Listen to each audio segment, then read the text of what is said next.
Scheduled meeting of the Lawton City Council to order. Please stand for the invocation, and then I will introduce who's going to lead us in the Pledge of Allegiance. Pastor Paul Appleby of the First Christian Church. Pastor? Thank you. Let us pray. There's a button right there. Oh, there's a button right here. Hey, that'll be even easier, won't it? All right. Let us pray. We come before you this afternoon, Creator of all that is, to offer our thanks for those whose work sustains our communities, for all who create the wealth by which we trade, for those who grow and provide our food, and for those who in industry, commerce, and transport bring it to our homes.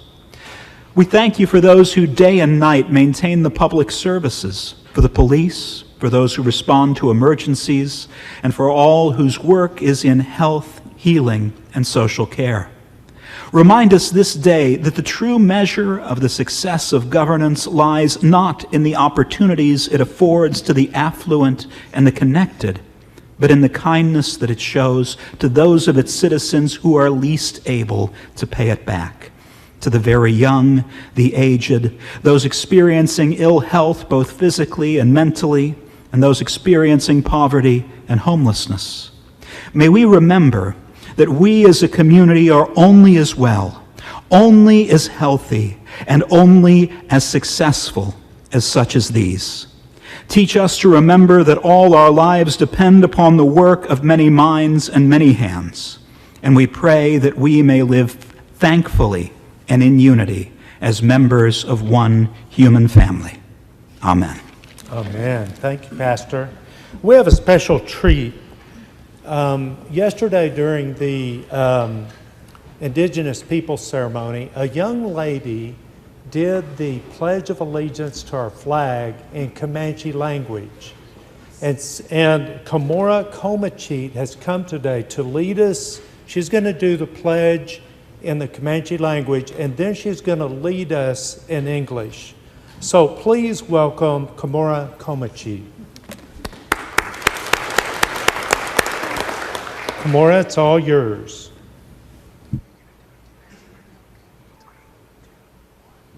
Tawanatsia akamakata. Tawanatsia maina wanarewi. Tasasika sokovi.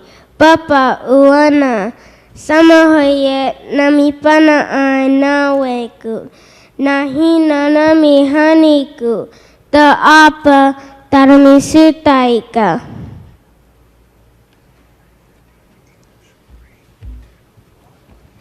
I pledge allegiance to the flag and the United States of America and to the republic for which it stands, one nation, under God, indivisible, for liberty and justice for all. Thank you, Comanche. Let's give her a round of applause. Thank you, Comanche. Thank you guys for bringing her. Special treat. Please call the roll. Hankins. Here. Harris. Here. Chapman. Here. Burke. Hampton. Fortenbaugh. Johnson. Here. Warren. Okay, now we move on to presentations. Recognition of the Lawton Police Department Records Manager, Michaela Wahome. Michael? I hope I said that right.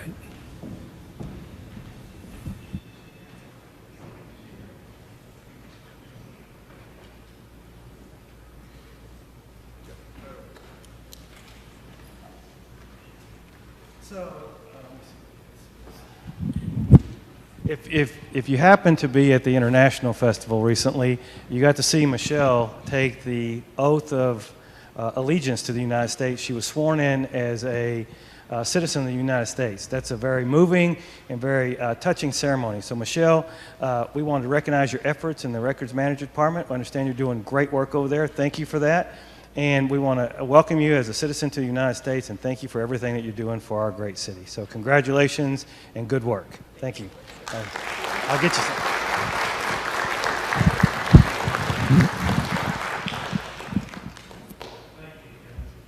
And we're very proud of you. Now we have an annual report from the Lawton Economic Development Corporation.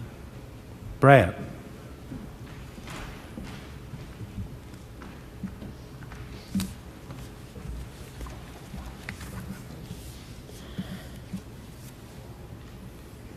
Good afternoon, Council.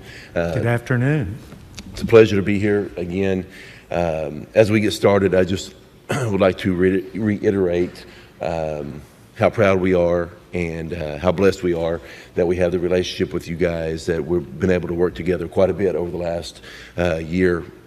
And this presentation is about our fiscal year 21-22 and some of the results that have happened from there. As you guys know, this past year, we've seen a major upswing in economic development, in leads, in projects, and things of that nature. So we try our best to be as transparent with you guys and give you guys as much information as possible, and we appreciate the support that you guys have given us. On the opening, if you could, I don't know, on the screen behind you here, this is our presentation, and this is the first part of our presentation, and we like this slide because it kind of represents a lot of what we do. And this aerial is facing the west, and this is behind Silver Line Plastics. So if you can kind of get a visual, this is on 82nd Street looking out to the west. This is Silver Line Plastics, and looking out here you can see the rail spur. Then over here is land that we have purchased within the last year and a half. That is an LEDC's control that we have to market. And then, of course, back up in here, you see CCIDA's 320 acres. So we love this area because it represents what we have out there, and you can see the little rail spur, but it also represents the future on what we have to market out here. Starting off 2021-22, a year of progress, we introduced 40 new jobs, and that came from the Pepsi manufacturing facility or distribution facility. I think important, we got 40 new jobs out of that, but more importantly, we kept 55 new jobs out there. Those were jobs that could have went somewhere south in Texas, but we were able to keep those within our area here in the Lawton community. So we're extremely proud, for that. Now, I will say, you're going to see some of these numbers. Now, these job numbers are a little bit lower than what we shoot for, but again, coming out of the pandemic over the last 2 or 3 years, it's kind of been a tough go for economic development, just not here in Oklahoma, but across the nation. So we're extremely happy for that project. And as you guys know, as we've been in several meetings, there's more of this to come here in the near future.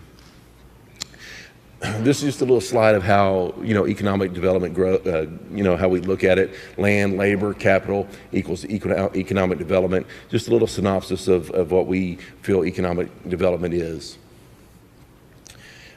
Through our contract with you guys, there are two things that some measures that we have agreed to, outcome measures and process measures. And you can see here, these are the outcome and these are the process measures.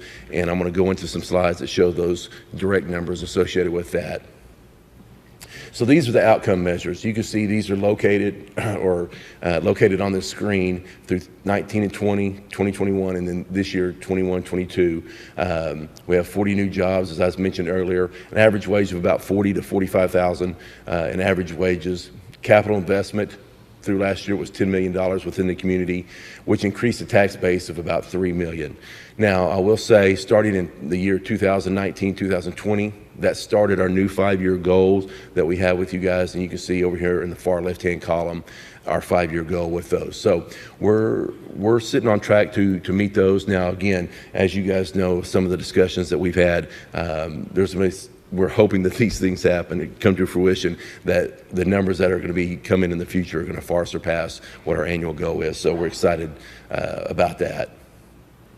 As far as process measures, these are some interesting numbers here. There's 4 things: leads, prospects, site locator, contacts, and corporation. We call it corporate contacts. If you look at our leads, our annual goal is 24, and last year we had 38, which is really an all-time high for us. But look here in 2021 and 22, we had 75 leads through last year. Again, there's several things that reflect on that number, but I think the main thing is the fact that the community, the citizens and the city council, we passed the CIP, which freed up some money and some things for us to go after, and then the TIF districts that were created. That just gives us a lot more flexibility when we're pursuing projects to go along with the land purchases that we've had and just the overall nature of the economic development system here in Lawton. We've had several comments from a state level that Lawton is sitting in a place economic development wise that we've never sat in, over the last 10 years. So we're very happy to report that. So 75 leads over this last year, and we're already at 30 now for this fiscal year. So we're 3 months into this, so we plan on surpassing that. So the moral of that story is, hey, the more ping pong balls you got in the hopper, the more likely you're gonna hit. And I think you guys have seen that we're sitting in position that we're gonna hit some of these. 118 prospects. So we matched that goal. Site locator, again, between our staff here that I'm going to introduce at the end, 179. Our annual goal is 75, so we beat that by over 100. And then corporations, we have 34. So extremely, extremely excited about those numbers. And then our national news stories. We were in 4 national publications over last year, so that's good. Again, we're getting our name out there both on a regional but on a national globe. This is just a little a bar chart of what I just said as far as the leads and prospects and corporate contacts. Very interesting slide here. Of our 78 leads or 75 leads that I just reported, 50 of these came from the Oklahoma Department of Commerce. 17 came from our utility partner. Most of those are from AEP PSO, and then 8 of those are self-generated leads. As the mayor and I have talked very much in meetings and gatherings, our relationship with the Oklahoma Department of Commerce is another key for us seeing a lot more activity. Again, those relationships matter, and you can see that that's a big number there that we have. Types of projects, of those 75, 56 of those are manufacturing, 19 of those are outside of manufacturing. Again, we want to diversify, we want to be diversified, so that's a pretty good number. Even though we have a strong manufacturing alliance here in presence in the Lawton area, we feel that's a strength of ours, and we will capitalize on that, but it's also good to have a little bit of diversity sprinkled in there with it. I'm going to go back to that slide. Of those 75 projects, if you'll look at those numbers, had the potential to create almost 27,000 jobs and over $27 billion in capital investment. And the property range that was needed for these projects are 1 acre to 1,000 acres. And then the building needs were 3,500 all the way almost to 1 million square feet. So again, just a wide variety of things that we're seeing as far as projects are concerned. Another bar graph for our new jobs, over the 40 new jobs, and there's the 40,000 of average salary. I kind of want to move on to a next slide. This is our website. Last year we did a very comprehensive economic development friendly website. This is the cover of it. You can see that picture looks kind of familiar because that was our lead picture of this presentation. But I encourage all of you, both City Council and in the audience, if you get a chance, www.lawtonedc.com. That's our website, done very professionally, and we're extremely excited about it. It's very site selector and consultant friendly, so when people click on that website, they can navigate through it very easily to get the data that they need. A little bit of marketing news here. Look at those website views, almost 300,000 website views, which is great for us. Social media, over 2,500, and then again that number 4 for national media stories. Some of our community involvement activities, I'm just going to kind of briefly go through these. Obviously, FISTA, we're extremely engaged with FISTA and want to help them succeed and be successful in whatever they do. Multiple civic group presentations, Leadership Lawton, legislative events. Obviously, we're present at all these. So again, we're very active within the community and want to be active within the community. Some of the people always ask, when we go out of town or things of that nature, what we do. Well, a lot of it is marketing and being present at these events. And these are some of the events that we have attended over the year. And these are repetitive events that we go to every year. You can see everything from Site Selectors Guild to Southern Economic Development Convention to 3 weeks ago in Oklahoma City was fortunate enough to host the IEDC, which is the International Economic Development Convention. So that was a big feather in Oklahoma's cap that we were able to host that, because you have people from all over the globe here at that convention. So this is just some of the stuff that whether it's myself or members of our staff, that we are involved in. Our engineering studies, obviously that plays a big role. I mentioned that we have acquired land over the last couple of years, both us and CCIDA, but to get those engineering studies done and complete on that just helps speed up the process when we're recruiting new business. Our current status, this is a great slide. I think I'm just going to kind of read through these check marks here. Complete projects that are near closing, along with aggressively recruiting new industry. And most importantly, and I told this, we had a manufacturing luncheon last week. We want to assist our current employers in business retention and expansion. That's a huge thing. We want to make sure that our current businesses are taken care of and that they can keep on flourishing like they have. There's a reason why Goodyear has been here over 40 years, and there's good news with those guys and a couple others out there about their expansion aspects leading on here in the near future. We want to continue developing our site-ready locations. I mentioned that land. We want to make it as ready as possible. Again, it shortens the time process when we can get employers in here. We want to continue to support FISTA. Major thing, and again, this is a feather in you guys' cap, improving roads and freight routes along Goodyear Boulevard and out. That's a huge deal. I met with one of the plant managers last week, and they're extremely pleased that we're redoing Goodyear Boulevard and going to do some other things along with that, because that's a big deal for those employers out there. And then again, at the center of conversation is increasing our gas capacities, which there's plans with that to be done as we speak. For local expansions to facilitate, again, we're using our CIP and the TIF to help, with this transportation part of things. We want to help all of our major manufacturers in the Westside Industrial Park and throughout the city of Lawton as they continue to grow and expand. I always use this slide in presentations because I know, within our office it's prevalent, and I know in the community is. Everybody wants to see things happen, and we do too. But it's a marathon. It doesn't happen overnight, as you guys know. These things take time. There's just so many I's to dot and T's to cross. I'd just like to point out, this is our board of directors. We've had a couple of new ones come on over the last year, but Jesse Cross, sitting in it, he's our chairman. I really appreciate Jesse. He does a great job. We've been fortunate enough over the last couple of years to have Phil Kennedy, Ron Nance, and now Jesse as our chairman. Really do a good job and assist us with anything that we need. And Barry Ozersky is our incoming chair, so we're extremely proud of that. And then finally, we thank you guys again. It's been great. We've had some great meetings over the last 5 or 6 months on some projects, and again, we appreciate all the support that you give us. I'd like to just point out Christy Myers, our business development director, Jeannie Bowden, who is our projects and operations manager. They're sitting in the crowd. Really, because of you guys and our budget that we receive, it's allowed us to expand our staff and really do the job that we need to do, and I think you're seeing the results of that. So with that, again, I sincerely thank you guys and look forward to working with you in the future. One question. I just want you to reassure everybody that the community's working together to get the deals we have in the home stretch across the finish line. They're not done yet, but just give a little reassurance of that.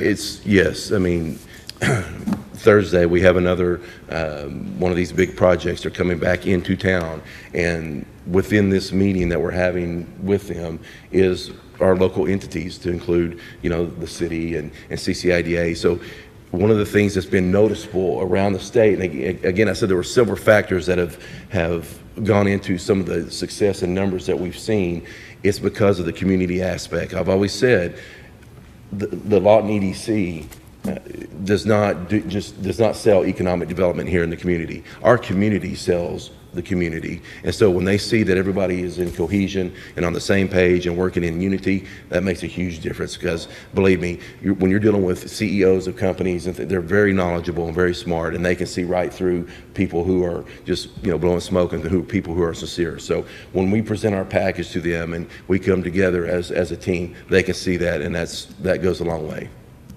All right, thank you so much. Thanks, Mayor. Appreciate it. it. Let's give him a round of applause. We land that one deal, we'll give you a standing ovation.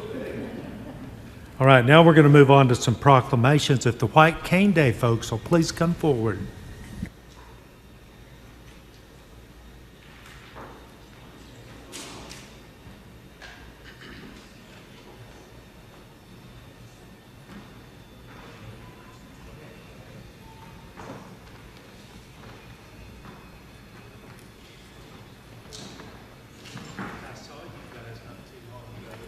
Just kind of stand up here, okay, not directly behind the podium.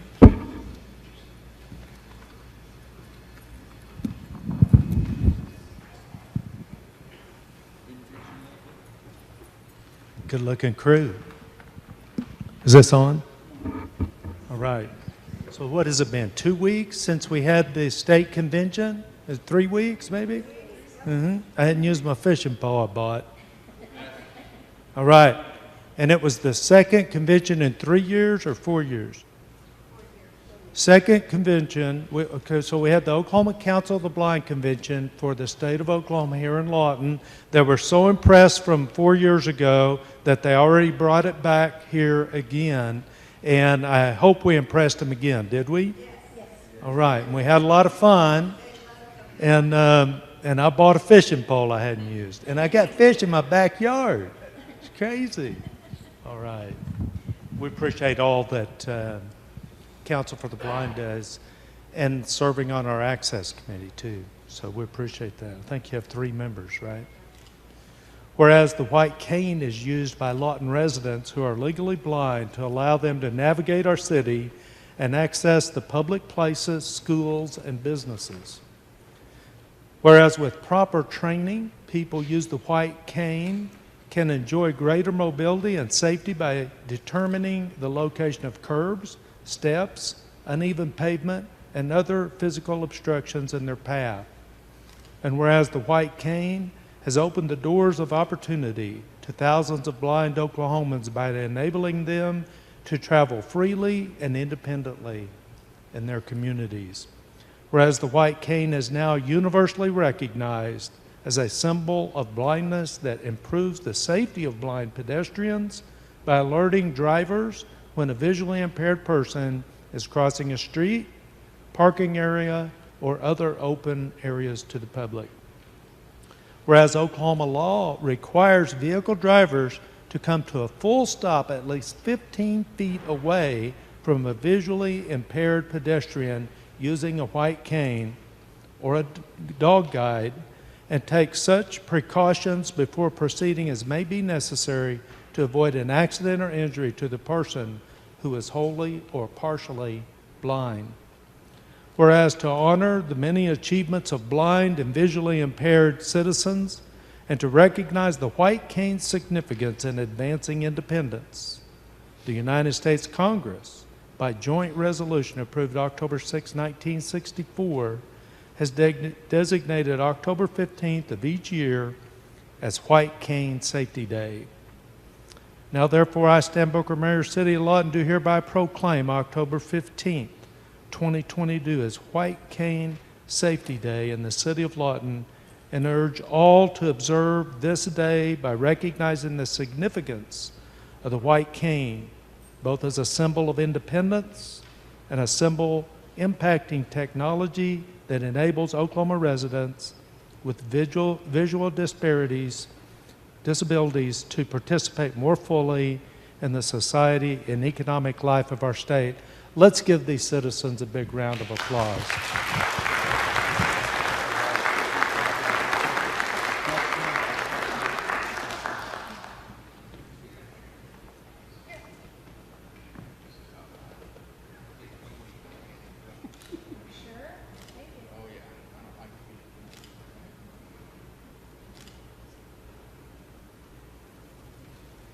All right, guys, and so Rita, do you want to speak?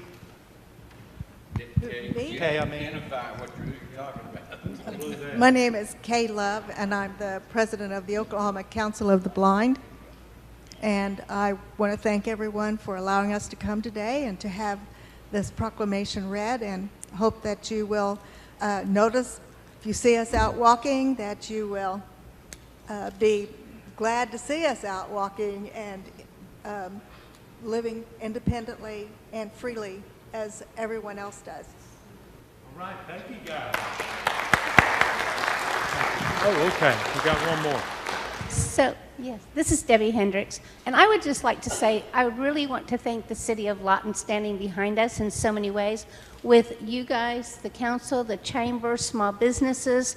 All of you are just so overwhelmingly welcome us, and we're able to go out to do things not only in public, but also for our support group and other people that are coming in and helping them as well. And again, it's because we have Lawton behind us that we're able to do so many things. And I just want to thank the city of Lawton for that. All right, thank you. Okay, guys, anybody else? Okay, thank you. Well, I don't know if Hi, thank you. The only reason why I wanted to talk, Mayor, I was the chairperson for the conference. And Lawton is the envy in the state of Oklahoma.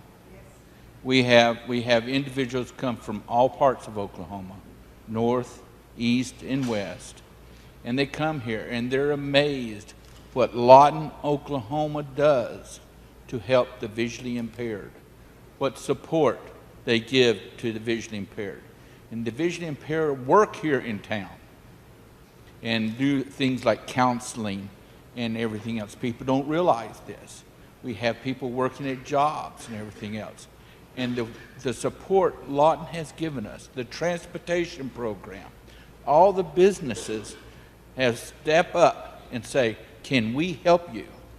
And the city of Lawton itself stands up and says, you're welcome. We can help you. Anything you need, we will be glad to help.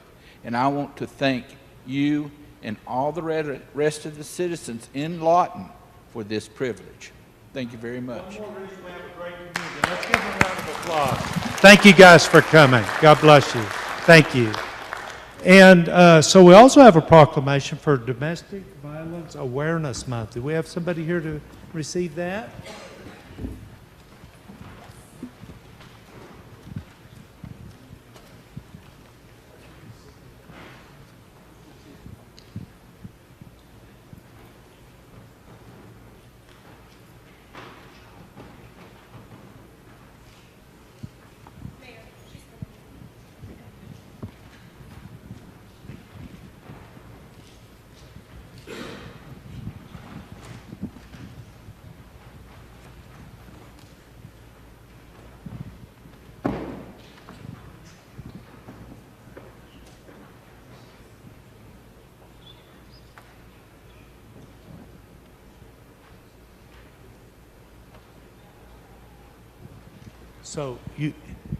So from Marie Deddy. Latricia Kippers. Oh, from New Directions. Yes. Tell us a little bit about New Directions. It's part of Marie Deddy, right? Yes, we are part of Marie Daddy. We are a shelter services. We provide for victims of domestic violence, sexual assault, and stalking. October is Domestic Violence Awareness Month, and so we're actually preparing for our walk today at Elmer Thomas Park, 6 to 8. Our theme is Everyone Knows Someone. And so we thank the City of Lawton, the mayor, because you are always involved in what we do, law enforcement, because we can't do this work by ourselves. And so we reach out to the community to educate, to bring awareness about our services and how to support and advocate for victims and provide resources. Okay, and something that I learned, we have a group that's working together to improve the community's response for sexual assault, and one of the things I learned is there's 4 times as many domestic violence instances as there are sexual assaults. So this is a very important thing, and we're working to always have a better response as a community. Whereas 1 in 3 women and 1 in 4 men have experienced some form of physical violence by an intimate partner, approximately 15.5 million children are exposed to domestic violence every year. Domestic violence is widespread and is devastating to society as a whole, but particularly to women and children. Violence against women and children is a prevalent social illness due to the historical imbalance of power in gender and age. And whereas when a family member is abused, it can have long-term damaging effects on the victim that also leaves a mark on family, friends, and the community at large. Families are indispensable to a stable society. Families are indispensable to a stable society. Boy, that hit you, doesn't it? And they should be a place of support to instill responsibility and values in the next generation. And whereas the problem of domestic violence is not confined to any group or groups of people, but crosses all economic, racial, gender, educational, religious, and societal barriers, and is sustained by societal indifference. The crime of domestic violence violates an individual's privacy, dignity, security, and humanity due to all systemic use of physical, emotional, sexual, psychological, and economic control and or abuse. And whereas victims should have help to find the compassion, comfort, and healing they need, and domestic abusers should be punished to the full extent of the law.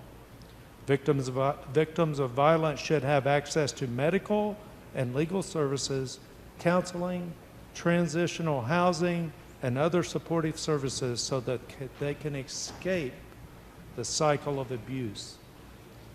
And whereas we encourage domestic violence victims and their families to seek assistance from appropriate victim services organizations and the National Domestic Violence Hotline. And whereas it is important to recognize the compassion and dedication of the individuals who provide these services to victims of domestic violence and work to increase public understanding of this significant problem. And whereas it is battered women themselves who have been in the forefront of efforts to bring peace, equality, and healing to our homes and communities. Local programs, state coalitions, national organizations, and other agencies nationwide are committed to increasing public awareness of domestic violence and its prevalence, and to eliminate it through prevention and education. Whereas important partnerships have been formed among criminal and juvenile justice agencies, healthcare providers, allied professionals, and victim services to assist victims of domestic violence and their families. And whereas our nation must dedicate ourselves to protecting vulnerable members of our society and must make ending domestic violence a national priority. Our nation has a moral obligation to work to prevent domestic violence and to address its brutal and destructive effects. I thereby proclaim October as Domestic Violence Awareness Month and encourage everybody to be aware and don't be afraid to turn something in if you see it, okay? Somebody's life might be in danger. Let's give her a round of applause.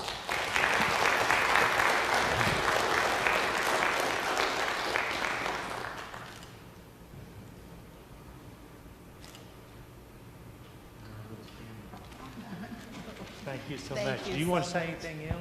No, I appreciate all the support.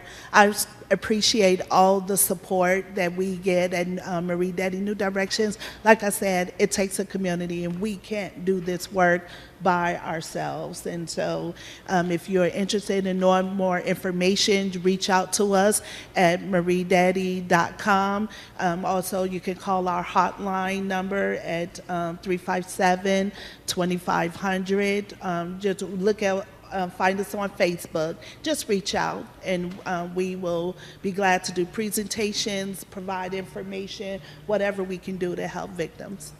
Thank you. applause. Appreciate the work that you do. Thank you.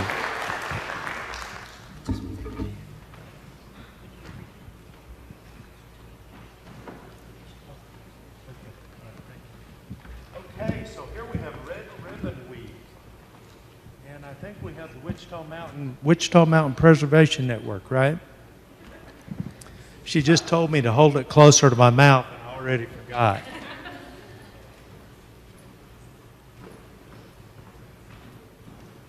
All right, great group. Come on and just line up right through here. You even brought cops with you. Is that protect you from me or what? All right. So let's talk about Red Ribbon Week. Whereas Wichita Mountain's Prevention Network has a long history of providing substance abuse prevention education to the community, law enforcement, medical first responders, and healthcare professionals. And whereas alcohol and drug abuse affects individuals, families, and communities across the nation. And whereas alcohol and drug abuse affects individuals, families, and communities across the nation. And whereas it is imperative that visible, unified efforts by community members be launched to prevent drug abuse, and whereas Red Ribbon Week offers citizens the opportunity to demonstrate their commitment to drug-free lifestyles. Red Ribbon Week will be celebrated in communities across the nation October 23 through 31.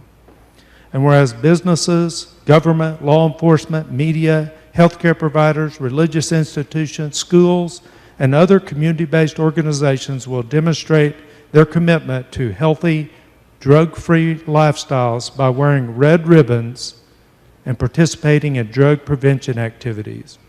And whereas the community of Lawton Fort Sill further commits its resources to ensure the success of Red Ribbon Week. Now therefore I, Stan Booker, Mayor City of Lawton, do hereby proclaim October 23rd through October 31st, Red Ribbon Week, and I want my red ribbon. This is something that we all need to get behind and support. The stuff we're talking about here is very important to our community. Let's give them a round of applause, and somebody's going to talk. You going to talk? Is this my red ribbon? This is for you. Okay. I get a shirt? You do get a shirt. Kills two birds with one stone. So I get a red shirt, not a red ribbon? We'll bring you a red ribbon once we get them in. They're not here yet. Thank you guys very much. Thank you to the City of Lawton. My name is Jennifer Gormley. We're with the Wichita Mountains Prevention Network and members of the Lawton Fort Sill Community Coalition. And just for folks who don't know, Red Ribbon Week is celebrated October 23rd through the 31st. It was started in 1985 after DEA agent Enrique Camarena was murdered by the Mexican cartels when he was investigating down there. So it was created as a way to honor his sacrifice and the work that he did to bring awareness to substance misuse. And so it's still something that's celebrated throughout the country and schools and communities.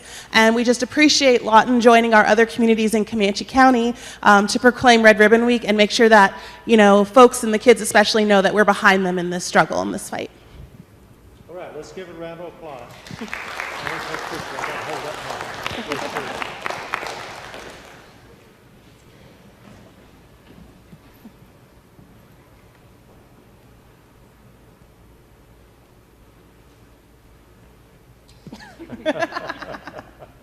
batteries these days. Never last. Ready? 1, 2, 3. 1, 2, 3. Very good. All right. Let's give them another round of applause. Thank you, sir.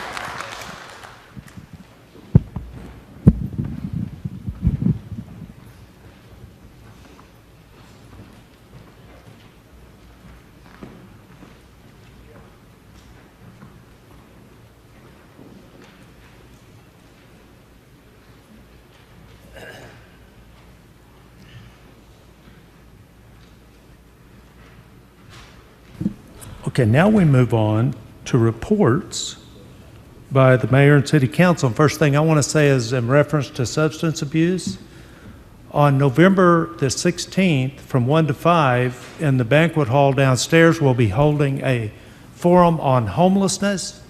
It will be facilitated by Dr. MacArthur at Cameron University. Our goal is to how to coordinate a better response to homelessness. I suspect that as we discuss homelessness, substance abuse will be at the top of the list concerning causes for especially chronic homelessness. And with that, we'll go to Ward 1. Ms. Hankins, do you have anything? Kelly? Yes, I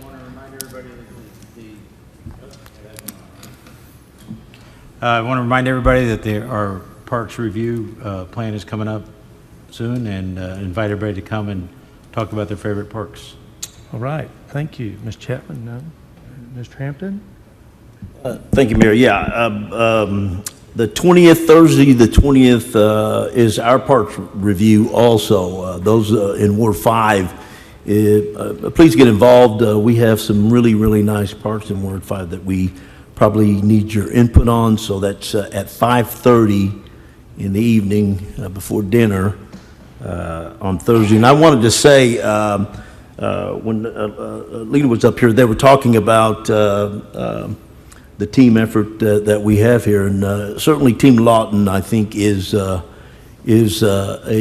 good team from my perspective. And I'll tell you what, we're doing a lot of things. We don't agree on all of it, but we will at one point in building out our community and making it a better place to have quality of life.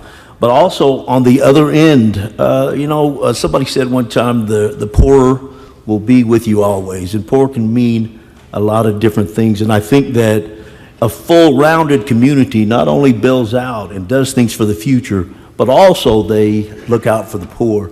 And I think that in a lot of our meetings, you see proclamations done by people that are caring about those people that are in need. And I just want to say thank you to all those citizens that make us that well-rounded community by getting out there and getting involved and doing things for other people in the community. Thank you, Mayor. That'll get amen. Okay, Ms. Johnson. Two things. The Ward 7 Parks meeting will be on the 27th at 5:30. And this evening at 6 o'clock, the Ranch Oak Association will be having their their monthly meeting at 2nd and Lee. And anyone in the Ranch Oak area, if you are available to attend, please attend. Mr. Warren? This Thursday is also Ward 8's Parks meeting for anyone that is interested in attending. The only other item I thought of was there's just been what I felt like was an inordinately large amount of traffic accidents at stoplights here recently, and those are easily prevented if we'll just slow down a little bit and pay a little more attention to that light. It's going to save everybody a lot of time and money. Okay, and Dr. Julia Sabilla is our Fort Sill liaison officer today. Do you have something for us, Doctor? Thank you, Mayor. Yes, I'd just like to foot stomp the importance of our partnership with Fort Sill and the City of Lawton. We had a terrific event for Oktoberfest. We had a lot of community members out there, and we just love sharing what we do on the installation with everyone off the installation and vice versa. And, a good example is Domestic Violence Prevention Month. Tonight, a lot of our community members will be out there for the walk, and we'd like to invite the City of Lawton to come out this Friday on the installation. We do a domestic violence walk, run, 5K at 6:30 in the morning, though it's a little bit earlier. Yeah. But it's a great way to feel positive about what we're doing together to eradicate this. A lot of young families, soldiers, kids coming out. So you're all welcome to come.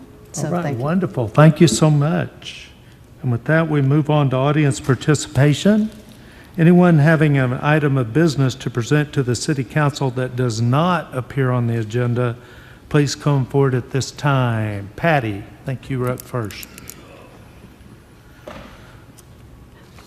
Hello there, Council. Patty, push the button on that for me. It looks like it's on. Oh, is it? It's on. Okay. It's on. Can you hear me now? Yeah. Okay, I know you all like to talk about prairie dogs, so I gave you a little picture. I wanted to let you all know of a project that just came about last week. Dr. Ross Hensley had bought this painting called Orchestra on the Prairie over 20 years ago at one of the Lawton Philharmonic events, and he had very generously donated it back to the orchestra here this week, or this month, and we in turn are trying to raise money for Arts for All. And if you look at your picture, it is a whole bunch of prairie dogs playing an orchestra of prairie dogs. It's really cute. It is an original, huge art piece that was done by Peggy Chung, who is J.P. Richard's sister, and it was commissioned and done specifically for the orchestra and the event that we had. And a bunch of people were talking about this last week, and they said, we got to keep this in the public eye. We've got to keep this, it's a Lawton piece. So they have decided to try to raise funds to bid on this, which will be a donation to Arts for All, at the gala on November the 4th, and then we'd like to hang it in the auditorium lobby. So I just wanted to make you all aware of it. Thank you for coming, Patty. David? How are you today? Well, I'm old, I'm fat, and I'm tired. Other than that, I'm doing well. David Tyler, 501 Southwest 77th. Mr. Hampton, I may need to move to your ward. Did you say you're providing dinner at 5:30 that night? For everybody. Oh, okay. Oh, well. I may sound like a broken record, but there's answers that need to be put out on this bus transfer. Council members canceled those plans in 2019 following recommendations from one of the study committees because of arguments the site would conflict with already beginning implemented to upgrade the downtown area. Nobody knows what that conflict is. I've asked and I've asked and I've asked, and nobody knows what that conflict is.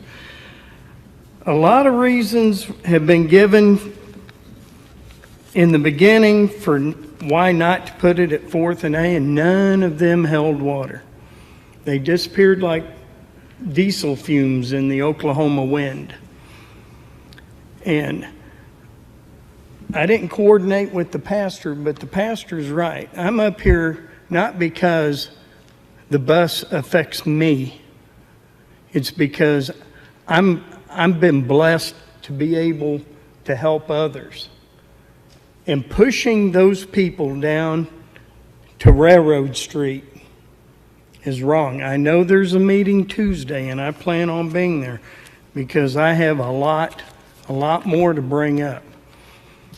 But we have to look after those less fortunate. There's no reason this city should have to buy property when we already own property. Costs of everything is going up. One of the main reasons for having it at 4th and A was don't have to buy property, don't have to adjust bus routes, no additional increase in operational because all the buses are coming.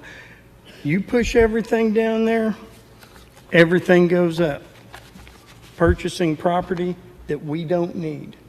And I just want, I want the answer to that conflict because I think the public deserves to know. Thank you very much. Thank you for coming, David. Is there anybody else that would like to come forward during this time of audience participation to discuss anything that is not on the agenda? Seeing none, we'll move on to the consent agenda. The following items are considered to be routine by the City Council and will be enacted with one motion. Should discussion be desired on an item, that item will be removed from the consent agenda prior to action and considered separately. Council, we have a request to pull 4 and 13. Are there any others that you would like to pull for discussion? Seeing none, I'll entertain a motion. I make a motion to approve the consent agenda as presented with the exception of pulling items number 4 and number 13. Is there a second? Second. We have a motion and a second. Please vote.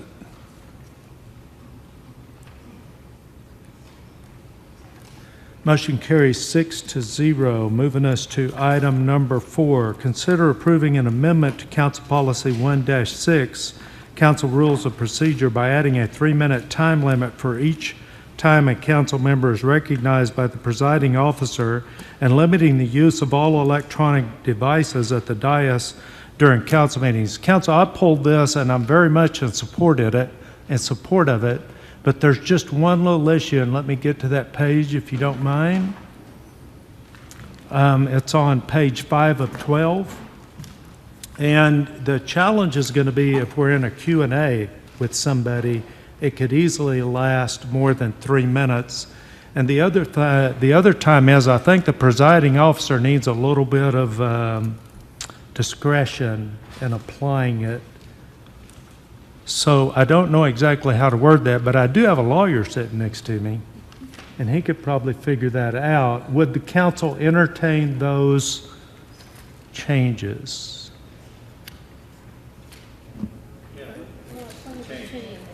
So I don't want it to apply to Q&A. If a council is asking questions and getting questions back and forth with staff and getting information, that could easily take more than 3 minutes. And I want the presiding officer, whoever that is, to have some discretion to allow a discussion to last a little bit longer. You good? Good. So hold on just a minute. So my thoughts on this, Mayor, would be rather than just trying to come up with some language on the fly, 2 things. One, the agenda item didn't propose any type of amendments to what's proposed. It doesn't say or consider floor amendments there too. So my recommendation, if we want to do that, maybe direct staff to bring that back, and we can put that language in. That we need that floor amendments line. We've never had that until the last year and a half or so.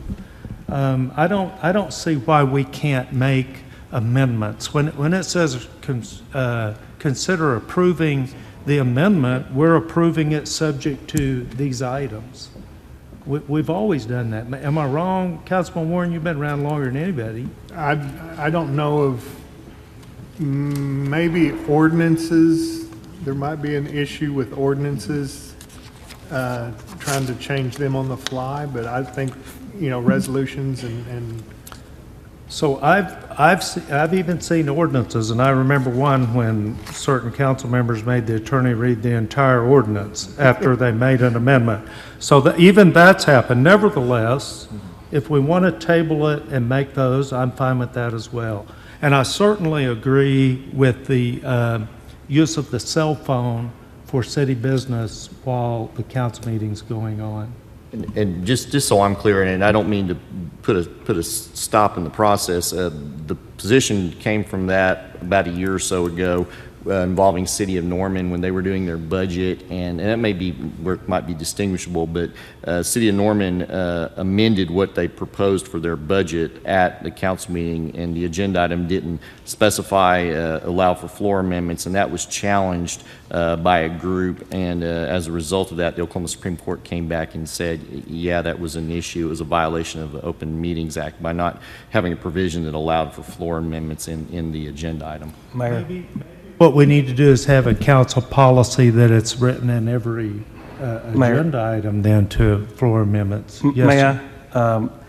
Because of that Norman action, the council has taken on every agenda. There's a statement at the top of the agenda, and it states this: action may be taken only on items which appear on the agenda. This does. The council may adopt, approve, ratify, deny, defer, recommend, amend, strike, or continue any agenda item. With more information is needed to act on the item, the council may refer this matter to the city manager or the city attorney. The council may also refer items to standing committees of the council or board, commission, or authority for additional study. Under certain circumstances, items are deferred to a specific later date or stricken from the agenda entirely. You absolutely have the right to amend this action It's stated in our agenda that you can do that. Well, I just assume we settle this now and get over this. It's been on the agenda 3 times. I don't think that there's really an issue with it. You know, if something does change that the council's not approving of, then we can always bring it back at that time to change anything that we might need to. But I trust staff to be able to change it to Make the changes as discussed, and so are you correct. making a motion? That's my motion, would be to approve this with the changes just mentioned. And is there a second? Second. Yeah, I would like to clarify something just to make sure, and instead of this as a blanket 3 minutes, it's during discussion, a discussion with staff, that we allow the presiding officer to allow that discussion to go beyond the 3 minutes. Is that correct? So if it's Q&A, there's no time limit. You can ask as many questions, and you're in discovery, and you have that right in the charter to investigate and discover. If you're just making a speech on the dais, I hate to say it, but politicians tend to bloviate. And so that's what this is about, is limiting the amount of time you speak. Now, it is no doubt that... Hold on just a minute. Oh, go ahead, Finish please. explaining. Once you've done 3 minutes, then it goes to the other council members to see if they have something to say. Then it comes back to you, for instance, and you could talk another 3 minutes. Okay, it does say, that's taken care of. It says each time you're recognized by the presiding officer. It doesn't mean you can only talk 3 minutes on an issue. It means you can talk 3 minutes, then you have to yield the floor to the other council. And the reason for that is we have had some long discussions. It's no doubt that I agree with that. I would just want to clarify the amendment, that it did deal with just discussion, because it was saying discussion with the staff or a Q&A with anyone. Well, it would be a Q&A with anyone, but most of those are with the staff. Okay, thank you. Appreciate it, Mayor. Unless I'm missing something. No, I would just mention, you used a different word than I would have, but after I talked to Mr. Fortenbaugh, and this is his item, I think, originally at some point, and I think it's really only intended for pontificating or dominating a council meeting or an item. So I had no problem with it. Any more discussion or debate? Yes, Mr. Harris. Yeah, Mr. Mayor, could we clarify the use of electronic devices? I often have my cell phone because I'm on call 24/7. So the only thing that is limited, and we might let the attorney explain that. Okay. Be glad to. Recently, our staff attorneys went to a CLE up in Tulsa, and it was a very good discussion on Open Meetings Act. And one topic that came up during that discussion was council members, not necessarily here in Lawton, but other cities, using their cell phone to communicate, text with other council members and or the public during a council meeting on a matter of public concern or matter before the council. And in doing that, that can easily be viewed as a open meetings violation. And so that's why we're suggesting adding that language to keep, for transparency's sake, and to keep that with the public. Could we then specify that language into the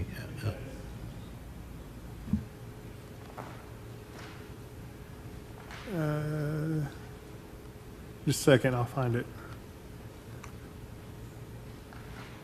It says council members will not discuss public business or other council members with other council members or their constituents while on the dais. This includes electronic communication on all personal and city-issued electronic devices. So it doesn't have any effect on anything other than city business. Where is that, Randy? 11 of 12.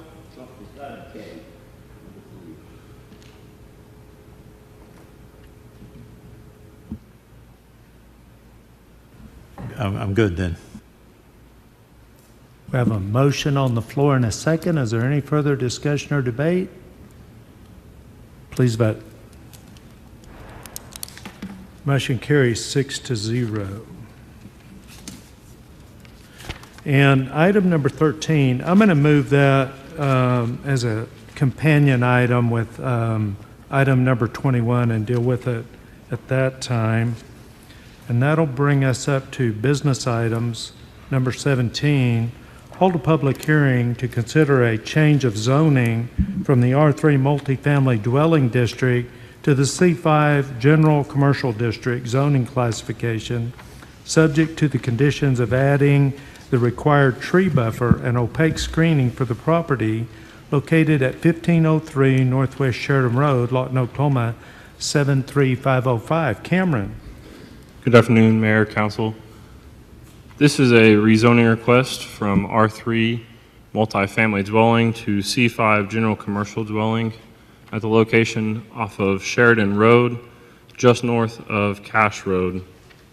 The intended use is a tunnel car wash.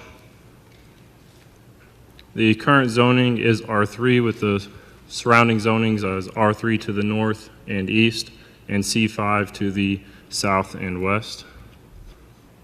The proposed zoning is to switch to C5.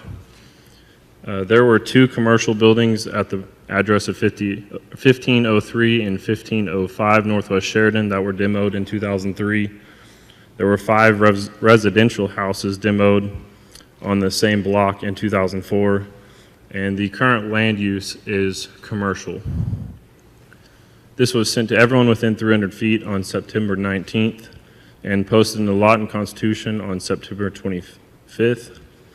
The public hearing for the City Planning Commission was held on September 15th, and they recommended approval with a vote of 5-0 with the conditions of adding the required tree buffer and OPEG screening.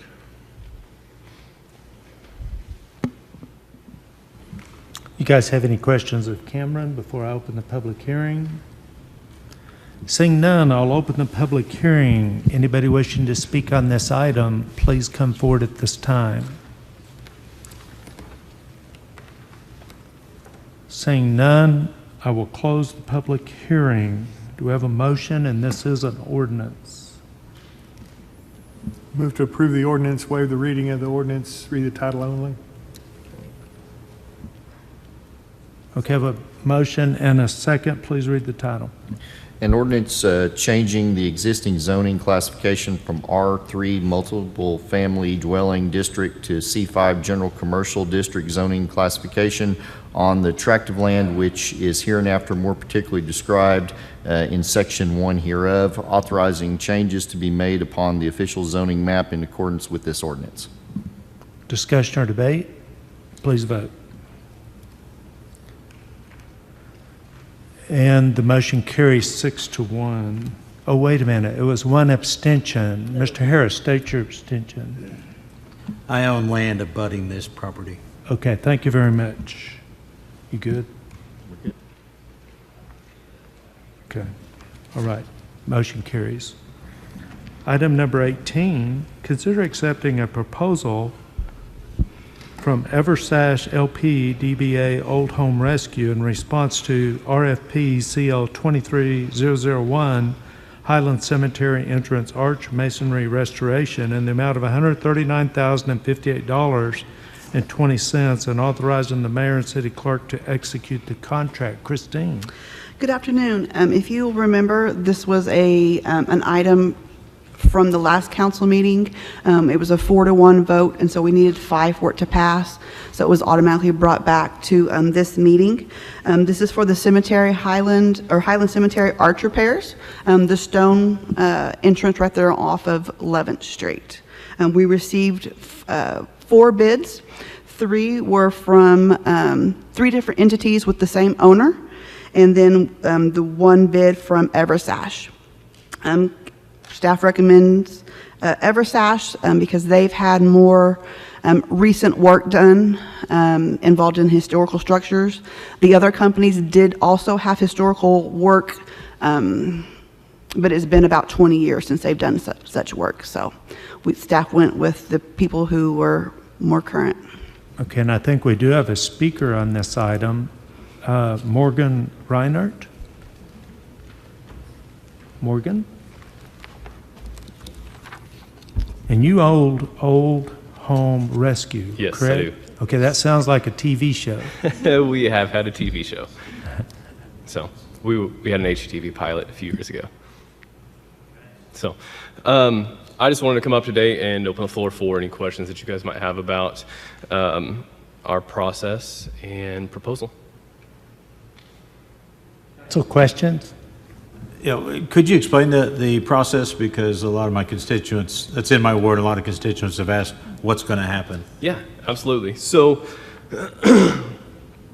the way we start any historic preservation project is with research first. So we don't just go to Ace Hardware and grab some Portland cement and start redoing a WPA structure that's so important to not only the community, but to those who have loved ones in the cemetery.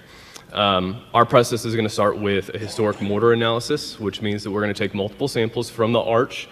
We're going to take those and send them off to a company called Limeworks in Philadelphia, where they're going to actually analyze the mortar to say exactly what we need to go back with. Because the time in which this was made was a transitional period where some Portland cement, which is a hard binding agent, was being added to the lime mortars of the past. So if you go too hard and too much Portland cement, then it gets harder. The mortar is the sacrificial piece of it. So if you go with too hard of a mortar, then it'll actually cause degradation to the stones themselves. So we want to first start with that research to figure out exactly what we're dealing with. Make sure that we have the correct mortars. That takes about 2 to 3 weeks to get those results back. From there, we're going to start with a full mobilization, which is going to include some construction fencing and everything like that to get set up. And then it'll be kind of all hands on deck to template the arch, bring the arch down above the lintel, reuse and stabilize the lintel. And when things start going back, one part that we differed is that since we're there and we're going to be having a closely matching color, we're going to go ahead and repoint not only the horizontal piece of the archway, but those vertical pieces below the mortar, below the lintel as well. Total timeline is probably going to take about 2 to 3 weeks to get that analysis back, while we'll also be starting mobilization, and then about 6 to 8 weeks with really the gate being the only thing that I think holds up on the later end of that timeline. Good explanation. Mr. Harris? So you will be repairing the gate as well? Yes. Okay, Yeah. thank you. Any other questions or questions of staff? Is there a motion? I make a motion to accept the proposal from Evershaft. Have a motion for accepting the proposal. Is there a second? I'll second that. Motion and a second. Discussion or debate? Please vote.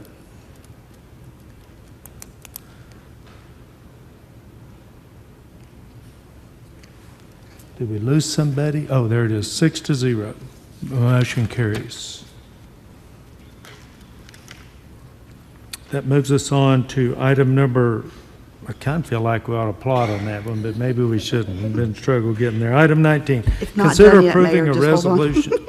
Consider approving a resolution amending the City of Lawton FY 22-23 budget as amended by appropriating $39,058.20 to the Cemetery Care Fund's Repair and Maintenance Account for the repair and restoration of the Highland Cemetery Arch. Christine. This is a companion item. We originally only allocated $100,000 for the repairs of the arch. It's been some time, materials have gone up and everything else. And so with the current bid and the approval of the previous item, we'll have to appropriate almost $40,000 more to complete the repairs on the arch. Okay, Mr. Hampton, do you have a question? Your light's on. No. Okay, are there any questions? Yes, Mr. I noticed Harris. in the bid that it said that if we provided certain things like construction fencing and a dumpster and all that, we could save some About money. $20,000. Yeah, we don't have those materials and stuff readily available. Okay. So We we've could looked provide into the dumpster, though. Possibly, yes. Okay. Yeah. I move to approve. Motion for approval and a second. Discussion or debate? Please vote.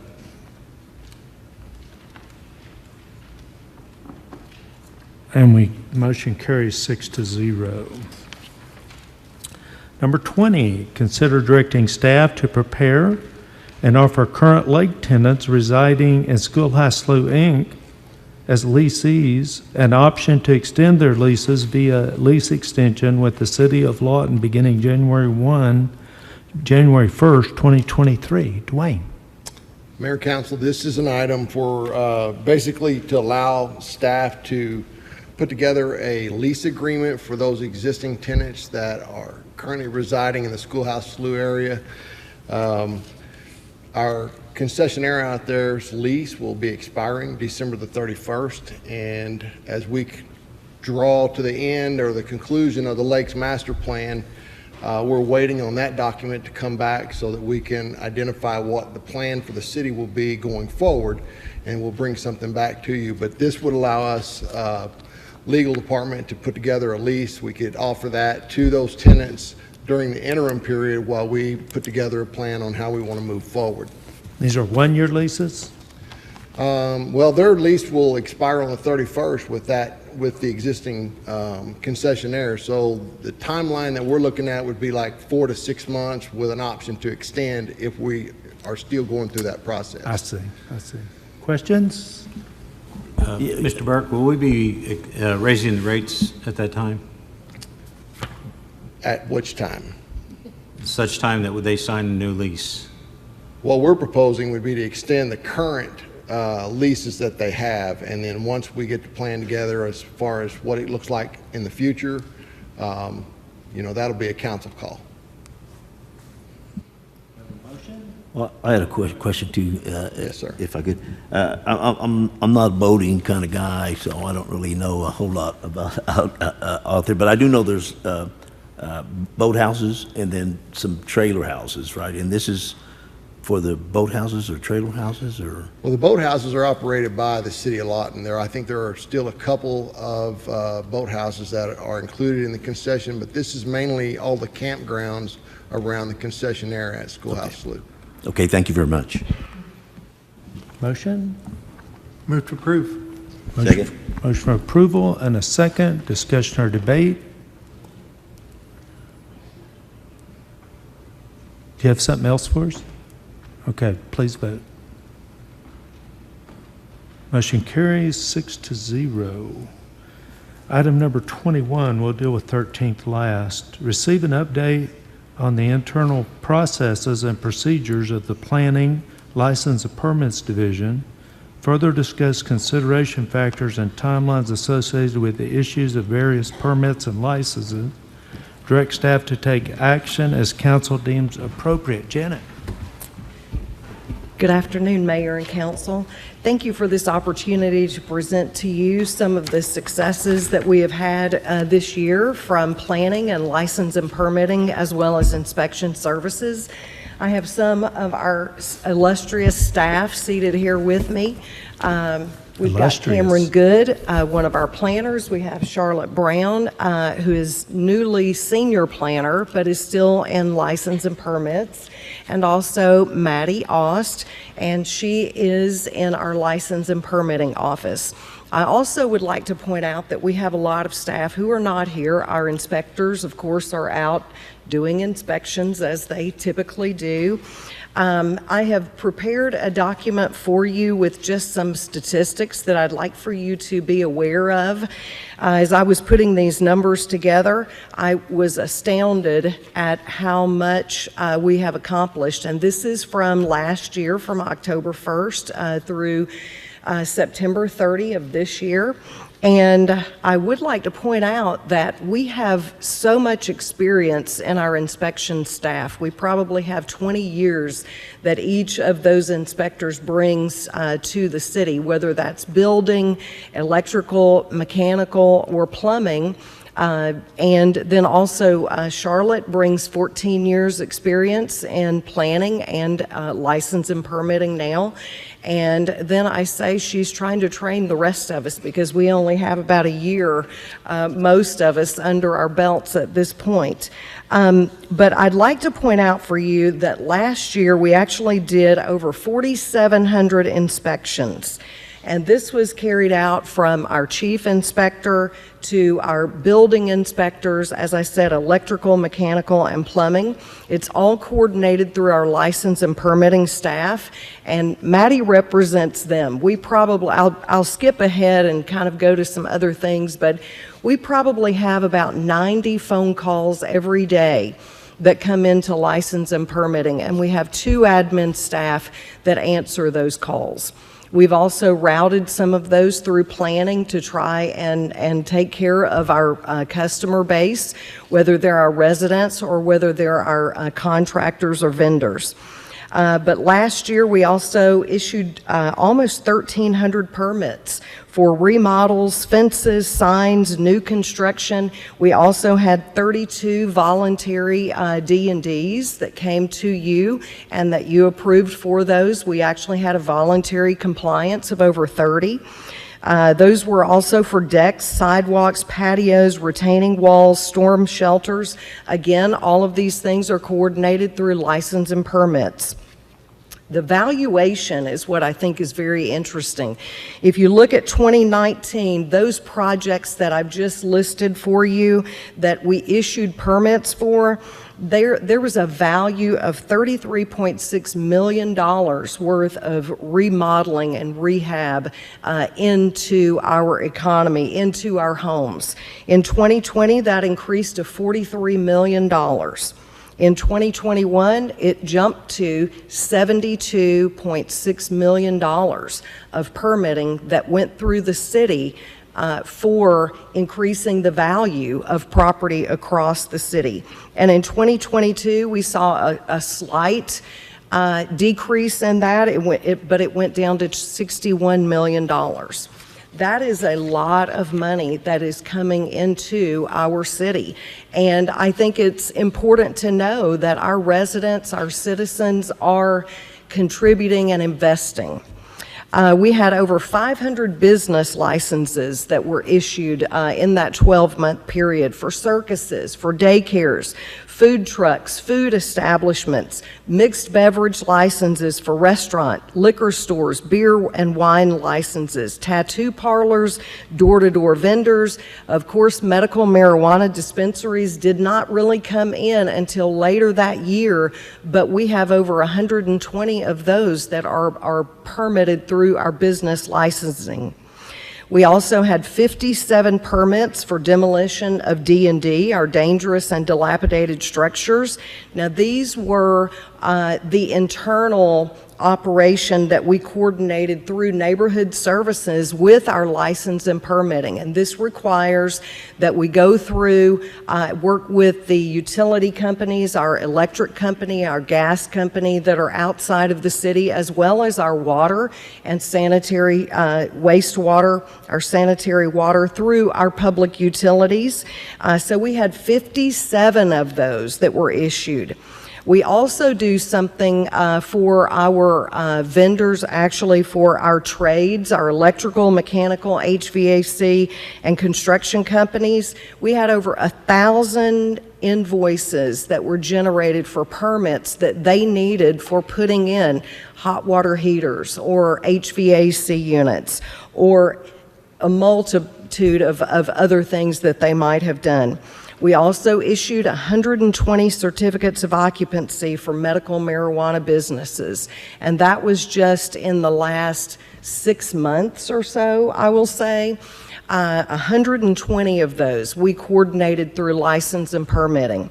140 certificates of occupancy for residential properties. That was also coordinated through license and permits. But here's where it gets really personal, and that is 880 residential plan reviews. We have one staff person that does that.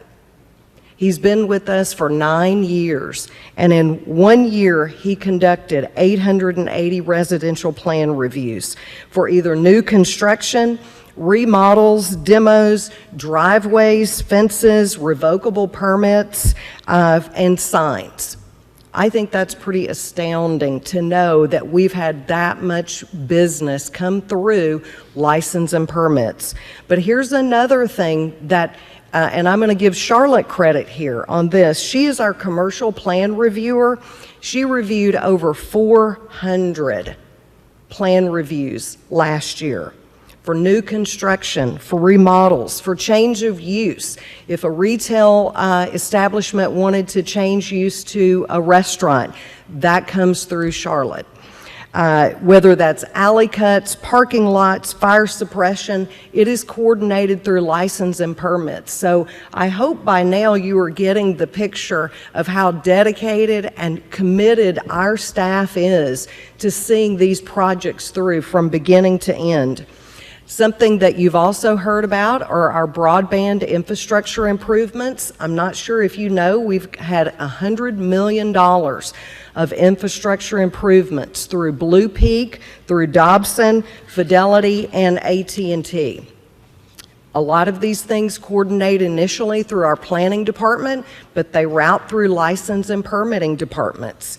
One of the things that we offer that is so valuable are pre-construction meetings and pre-development meetings. When a big company or even a small one is coming through to get their project from beginning to end, we will coordinate meetings with planning staff, with license and permitting staff, with utilities staff, with streets, with the fire marshal, any department that we think is necessary for that business owner, for that property owner to truly understand what they need to do to work from beginning to end. We all come around the table and you can ask whatever questions you need to of our staff, who are very, very experienced in this.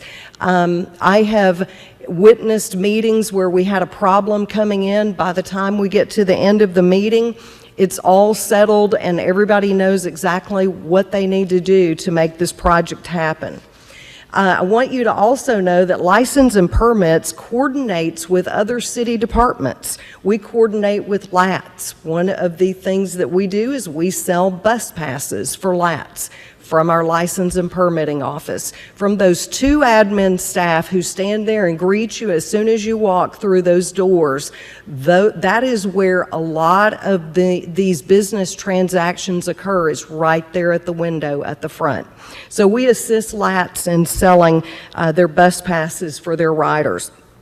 We also assist neighborhood services by compiling a list of the rental properties throughout the city that are managed by real estate companies. And when we have to send a notice to a property owner saying that you're in violation of one of our municipal codes, we send it to the renter, to that property address, and we also send it to the property owner so that they're aware of it. But that's one of the services that we provide as well, is that listing for our real estate agents and our management companies.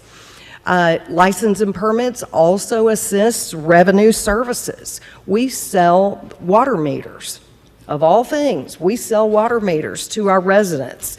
They might need them for, replacement if something has been damaged, but we sell them for new construction as well. That routes through license and permits. And then we also assist Lakes Department. We also sell the fishing, boating, and RV licenses. So we do a lot of work with interfacing with the other departments of the city. Our governing laws are the Residential Building Code of 2009, our International Building Code of 2015, and also the 2015 International Fire Code. Some of our largest projects over the last year have been the Comanche County Memorial Hospital, the PepsiCo, which we just heard Brad talking about, where we brought in 40 jobs and we also retained over 40 jobs. And it was because they combined their Wichita Falls business with the one that they had in Lawton, and they enlarged their footprint here. We also worked on the FISTA. We also worked on, and we're still working on the FISTA, and Walmart. We've also worked on, as I said, 120 plus medical marijuana dispensaries. That involves our fire marshal's service. That involves our electrical, building, mechanical, plumbing. We also worked with U-Haul as they came in to buy the old Kmart building. Long John Silver's, if you go there, you'll have a long line as you're waiting, but that shows the success of that. Then we have Sam's and Taco Bell and the Comanche Nation Daycare, and of course Lawton Public Schools. So the departments that we pull together for our pre-development meetings are, as I said, planning, license and permitting, public utilities, our fire marshals, stormwater, streets, and also engineering. And I'd like to point out too that we accept walk-in customers. Isn't that amazing in this time and age, whenever we're so worried about COVID, that a lot of cities have limited access to their customers, but not us. We want you to come in. We probably have 30 walk-in customers a day. We have almost 90 on average phone calls a day. Our inspection line alone has 40 phone calls a day scheduling inspections. And if you call before 9 a.m., you can get inspected the same day on most things. If you've got everything in line, you call before 9 o'clock in the morning and you can get inspected that day. And all of this, I would like to say, is coordinated and by 10 staff members.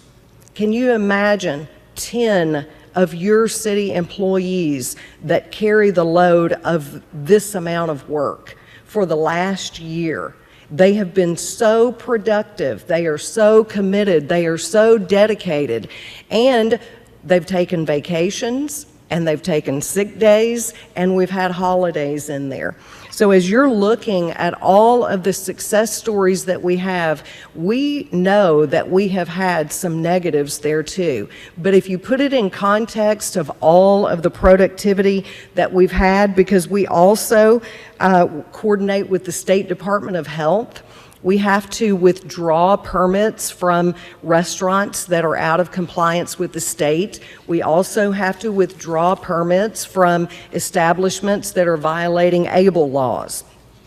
And we do this with 2 license and permits admin staff, 6 inspectors, 2 code examiners, 1 planner, and 2 abatement process administrators from neighborhood services. I think this is a success story. And that is what I would like to present to you today. As we have problems that come to us, one of the things that came to us was Lawton is more expensive to build in than any other city in the state. As we researched it, we found that was true. We were a little stringent on the application of our residential building code. And what we found was that we did not need to require number 2 lumber throughout the entire structure, that there was an ability to still maintain the structural integrity of the building code, but what we've done now is we are on the same building code as Oklahoma City. And so we were able to refine that. So we are helping our builders save anywhere between $5,000 and $15,000 per home.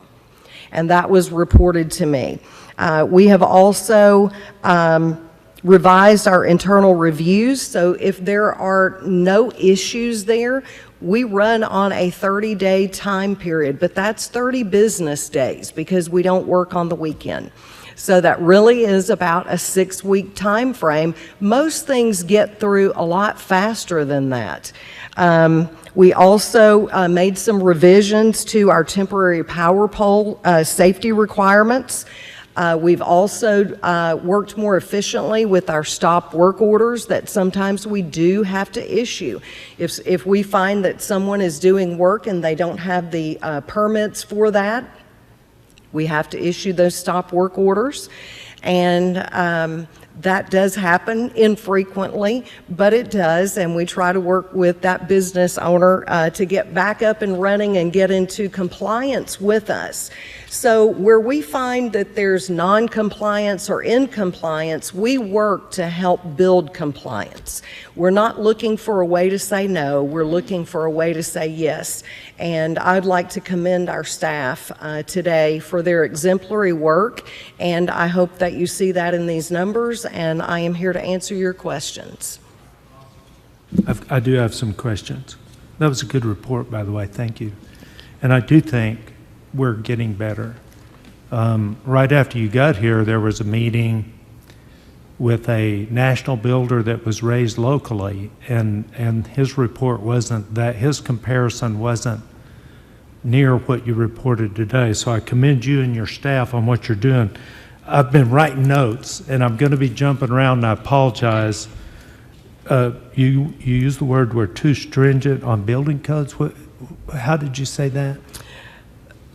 Sometimes what I mean is that sometimes your interpretation of the code can be so strict that it prohibits rather than helps to accomplish. And we're not bending rules, we're not making new rules, but what we found was that we were prohibiting growth by a strict interpretation of the code, which was only number 2 lumber. And we have not had developments here for how many years? Like a residential development for about 5 years now. We've had individual homes that would be built, as someone would, pay to have those built. But we did not have any developers who were coming in and saying, I'd like to build in Lawton. And when they did come in and met with me, one of the first things that they said was, you're too expensive. We haven't built here in years. And so I have 2 developers now who have made a decision to build here, and one of those letters is actually in your packet. And it is from a builder who actually has helped us to bring in another national builder, a residential home builder, that we should be able to make a public statement on sometime soon. But being able to use something other than just number 2 lumber, because number 2 lumber is your most expensive type of lumber, but the code did allow some flexibility to use something other than number 2, but because of our strict interpretation of it, we did not read it that way. But when we called upon other municipalities and asked, what are you doing, we found that they were doing something that now we've adopted. And so they were interpreting the code differently. They were. And you used the word stringent interpretation of the code. Mm-hmm. Now that is a culture. Culturally, we were very strict on our interpretation. Yes. Has that culture been, I don't know the word, changed so that we're not as stringent and that we're matching other municipalities? Yes, as instances or occurrences have been presented to me, I've gone to staff and I've said, okay, how can we work with our developers? How can we work with our local people to help them with their goals? For instance, if a business needs a display area, but they're located in the wrong zoning. What we need to do is to be able to offer a solution for them in the interim. It doesn't mean it's forever, but it means for right now, we're going to get you to a place that you can comply with what our rules tell us, but we will work to help you go through the rezoning process, or we'll work through CPC, or we'll work to help you go through Board of Adjustment. So I think we are looking at things with an open mind now, where we might not have done that in the past, and as those things are brought to us, I always bring staff together and I say, we're thinking outside the box here. What we need to do is find a way to yes, even if that is in the short term that we say yes, and then we work for the long-term solution. All right, I like that. I like find a way to yes. Now, you said that the interpretation of some code was costing people $5,000 to $15,000 on a house. Yes, sir. That was the number two, the requirement for number two lumber only. And now that we've revised that to allow for other number three lumber or other lumber, as long as it meets the strength of the requirements, it's fine. And as I said, we're now, the same guidelines we use are the ones Oklahoma City uses. So, you know, when I was running for office, I said we're going to be open for business, and what you're telling me really makes me feel like we're getting there. And I can see why, if we were adding that much to the cost of a house, not to mention other municipal costs that have to happen, like roads and fire hydrants that don't happen outside the city limits, how I can see why this has been a part of driving 80% of residential development outside the city limits. So I commend you for that. You also, the find a way to yes, I really like that. And there have been several times, several's the word, where individuals have called me with challenges, and I've made a phone call, and we've found a way to yes. But what the real goal has to be is to find a way to yes without the elected officials getting involved. And I don't know about other people, but that's got to be a part of our culture, to find a way to yes without the elected officials having to get involved. And so I'm going to assume those phone calls will be less and less as we work out ways to get that accomplished. Now, you called other cities, so we do compare ourselves to other cities. Yes, we do. Okay. Now, going back to your front page, maybe your second page, where you got all these numbers, 880 residential plans and one staff person, how does that compare? Because I'm going to tell you why I'm asking. I'm asking because it's my impression you don't have enough people in that department. Before you brought this up, because I'm hearing stories that, and you said that you, if they call by 9, you inspect them, but from what I hear, if the person's off, they don't get it, they don't get that service. And I'm wondering, if we compare ourselves, how many plans do other cities review? How long does it take them to respond? And do they have a backup plan if somebody's sick that day? Does that make sense? Yes, it does.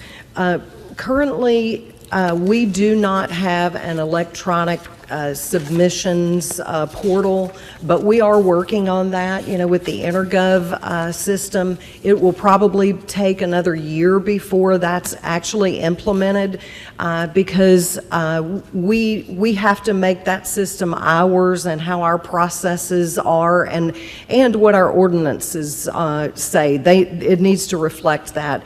So right now, we do everything with a very old software system called Access, and it's been around since about 2007. Most of what we do is pretty much by hand, because once someone hands something to us at the counter, we have to then input it into the system with the information that they've given to us, because there's no ability for the public to submit. Now, I will say that we have gotten a lot of compliments on our GIS. People love, being able to go to our website and look at our zoning and all of those things of that nature. But as of yet, we're still working towards the electronic submission. And once we get that done, we will see a lot more streamlining. But yes, our staffing numbers are far lower than a lot of other municipalities, and I just know that because you cannot have one commercial plans reviewer. Nobody has just one, but we do. You cannot have one residential plans reviewer, but we do. We have to build in some additional staffing. Now, at the end of the month, I've mentioned several times that Charlotte is moving back over to planning as senior planner. So her position will be vacated as code plan supervisor. We have renamed the person following her. The position now is going to be called chief building official. So that will help us, that we will be able to have someone who's been in the industry for probably 20 years or so. He is at a state level now. He has electrical background, he has plumbing background, he has building background, so he's familiar with all of these. I believe that we will see a significant improvement in our inspection services just because he is so used to that type business. So I think we will be streamlined from that perspective. But we also do need 2 additional admin staff. Because the number of phone calls that we get every day, the number of inspections that we have to schedule every day, we do need more staff. So I would agree with you there. So thank you, did you address getting inspections when somebody has a day off? Yes, what we have done is we have third-party third-party inspectors, third-party inspections. Now, the way that it has worked has been that the city approves an inspection cost of $40 or $50 per inspection. But we have had to contract for third-party inspections at $75 an inspection. So we are having to pay out more on the days that we have to schedule for someone to be there for allowing our electrical inspector to be off for sick leave or vacation, or our building inspector. So it does cost the city more when we have to fill in for those positions. And there have been instances where we've been made aware that an inspector was sick, or we didn't realize that there was going to be a day off, and so we have at the last minute had to call in an inspector from outside of the city. Thankfully, we've got some good relationships that we can do that.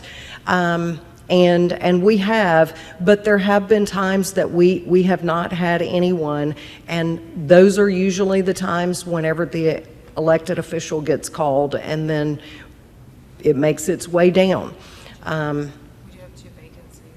Yeah, well, we do have 2 vacancies, Charlotte is saying. One of those is building, and the electrical inspector and the building inspector. We do have vacancies in those. Now, we do have staff members currently in those positions, but we have 2, for redundancy, of course, we would need additional staff. Okay, I had a developer here in town telling me that in Oklahoma City, and he told me he was standing there and watched it, somebody did a video inspection, and apparently they rate their contractors, and if you have a certain rate, you can get some small late Friday afternoon video inspection. So I'm going to ask you to please check that out, and let me, everything here is not true. So if you would let me know if that's accurate and if it's something we could implement. Now, my final question. What's your vision for this department? For us to get into, for us to be able to offer the things that the larger communities around us offer, we are on par with Oklahoma City and with Edmond and Norman and Moore. And, our citizens, our residents, our customers need more of the electronic age, from us. But also our staff members need that as well.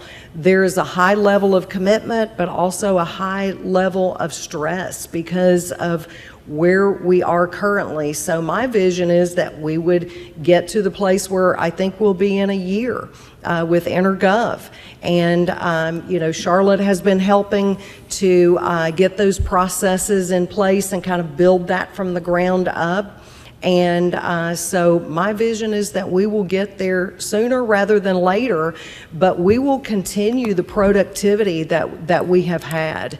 And yes, there have been problems, but we have we have a high success rate of projects getting through, of being accessible to the public. If there's a problem, they can walk up to the window, they can get in to see us. And so customer service, a high level of customer service and response is the goal that I have. Right. I'd encourage you to reduce that to about 2 or 3 sentences. And I know I put you on the spot, and I don't mean anything by that, but typically we would have a vision of 2 or 3 sentences and that describes what we're heading for. And I always say we're open for business. It has to do with the reputation that we have. Currently, it's not stellar. It will take years of being stellar to get it where it needs to be, because you have to overcome the past. I think we're making great progress in this, and I thank you for that. And that was a very good report. Thank you. Council, do you have any questions? Mr. Harris. Janet, thank you very much. That's a great report, and the numbers are astounding. So a couple times I've needed you, and you've responded very well, and I want to say thank you for that. One of the things that you had told me, I think when I first came in office, and I just wanted to follow up on it, that do we have an electronic system so when someone gets an inspection, that goes into the system, and that's it for that inspection? So, because the complaint I still get from people is, one inspector comes out and says, this is okay, but that's wrong, and then the next inspector says, no, that was fine, but this is wrong, and they just want some consistency. We do. Charlotte can explain that better than I, but every time an inspector goes out, they bring that report back, and it gets put into the internal system that we have that checks it off or lists the problems or issues or whether they passed or failed. So is there technology that would help you with that when they go out and do the inspection, they could enter it and it would automatically go into the, is that part of what you're looking for? So with the system that Janet's talking about called InterGov, it's very much like our Legistar system where we route a legislative item through an electronic system and it goes from person to person. So it has to be reviewed and then passed on or approved by certain people in the sequence. So it doesn't have to bounce around from a department to department or office to office. It'll be electronically routed that way. Janet and I have had several conversations about the question that you asked, Mayor, for example. Can we do electronic review? I have called, and so has Janet, a number of cities around the country, around the state, and they are suffering from the exact same issues that we're suffering from. It's getting qualified people to fill those roles, and that makes the difficult part. We just hired a chief building inspector, and we had to dig deep for the salary requirement for that person because they were being paid at a higher rate than we pay at the state. So can we do electronic reviews? We can. I called a group called Oklahoma Municipal Management System, OMMS, who provides some of these services, and they are able, if you have somebody in your area, to do that. The gentleman that I spoke with was out of contract with them at the time because he let his certifications lapse. But they don't like, some of them don't like doing electronic reviews because they have a camera and they're holding something up and they're looking at something. And some folks are just in that transition from electronic to visual. They want to see everything because they have a bigger scope of the picture.